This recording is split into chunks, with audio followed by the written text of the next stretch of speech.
दुर्गा को आपकी पड़ोसन के रूप में, आपके रिश्तेदार के रूप में, आपके कुटुंबी के रूप में, आपके संबंधियों के रूप में, किसी ना किसी के रूप में आपके पास भेजकर बोलेंगे, क्यों घबराती हो, क्यों चिंता करती हो, क्यों टेंशन लेती हो?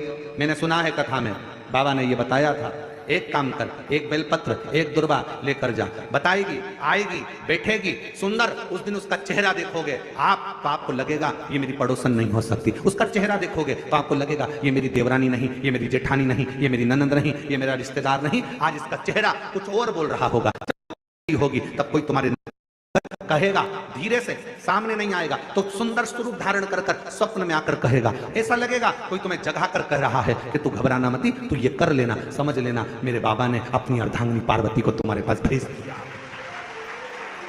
मेरे श्री अर्धांगिनी।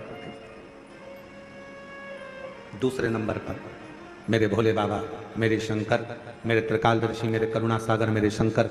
दूसरे नंबर पर अपने गण भृंगी को भेज देते।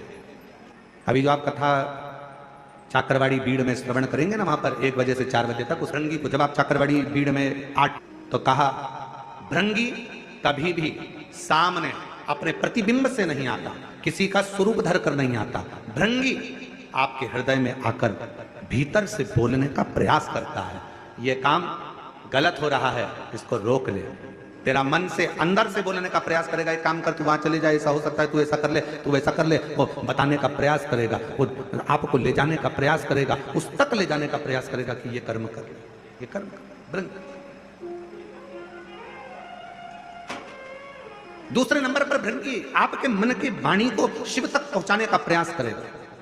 और तीसरे नंबर पर भगवान शंकर अपने भक्त का दुख हरने से पहले तीसरे नंबर पर भेज देते हैं अपने नंदीश्वर को, अपने नंदीगण को। मेरे शिव भेजते हैं। नंदी का काम क्या है?